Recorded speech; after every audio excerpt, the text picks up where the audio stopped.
Right, we have to start by talking about retro bikes, otherwise, let's face it, nobody's going to watch this video. This bike is retro. It may not be my 87 Saracen or any of my other really ancient relics, but it has more in common with them than anything you'd see in bike shops today.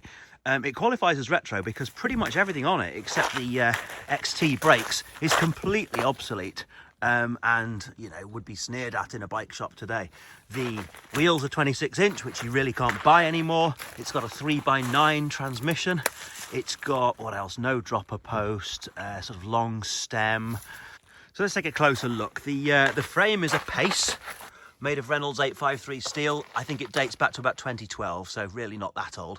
And the fork is one that I had that just happens to fit 100mm RockShox Sid World Cup. Hope hubs with titanium skewers.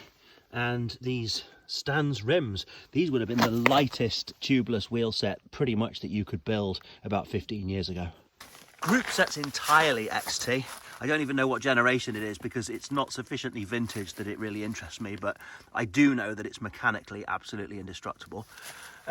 Also, I suppose what really qualifies it as retro is this, which is an XT shifter from my 1999 red S-Works.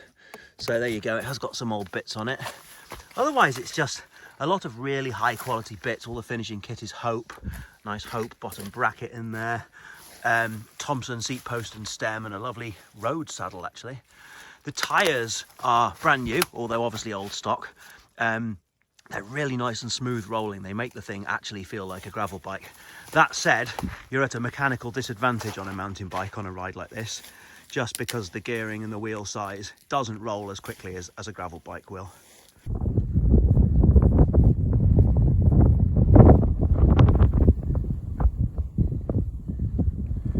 Obviously, fitter riders on basically road bikes are going to get up and over a mountain pass quicker than me. Those two have now headed off down the other side, thinking they're a couple of Cancellaras. I'm just going to have a little rest, and I'm going to teach these fools some manners.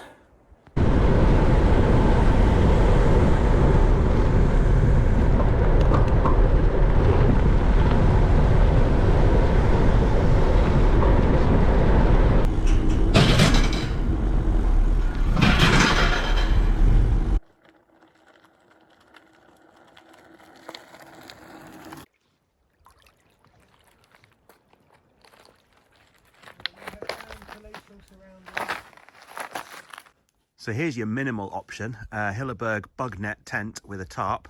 Takes up about half as much luggage space as my Hilleberg Niac tent, although obviously the Niac tent is by far the comfiest option.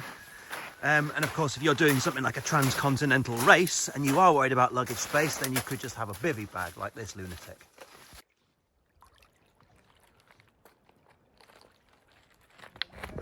Probably worth a word or two about luggage at this point. I've done some experiments here so you don't have to. When I'm on my road tours, I use exclusively this stuff, Ortlieb. To be honest, the best in the business for bike packing. I love the stuff. But for this tour, I've just used a few different manufacturers' gear as a bit of a test to see if anything else can measure up. So I've got a few different makes and models here. This Wildcat seat holster is pretty good once you've got it set up, because you can put any aftermarket dry bag in it and hold it nice and secure. It doesn't waggle about too much, so I'm quite happy with that. This Wizardworks snack pouch is lovely just because it looks cool. It appeals to my retro sensibilities. Accessible while you're riding to get your jelly babies out. Handmade in London, so not cheap, but definitely worth it. Apidura is a brand I have recently got into. I bought this purely because it fits this frame almost like it was bespoke. It actually is off the shelf, but they have so many different shapes and sizes that you can get one to fit, and it holds as much gear as you can possibly fit in that space, which you'll know that I need because I tend to travel like Sir Elton John with lots of outfit changes. I like to look nice. And this is also an Apidura pack made in partnership with Rafa.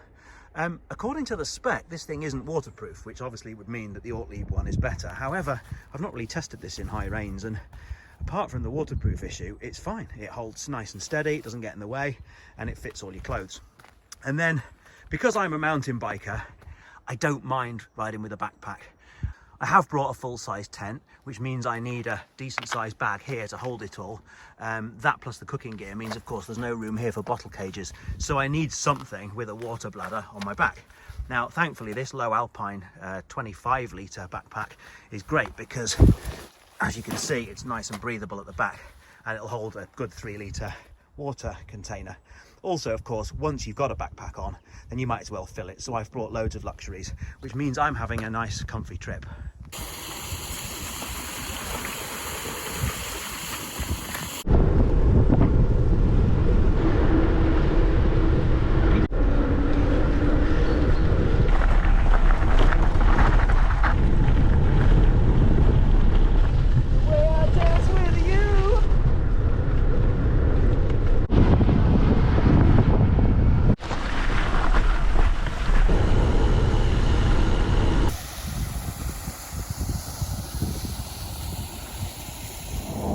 Normally, every time I'm heading home from one of these adventures, my mind starts going through a shopping list of either things I've broken on the road or things I need to improve for next time. And what's interesting is this time I've got absolutely nothing. The bike, the luggage, the whole setup was perfect, and that's as definitive a conclusion as I can come up with.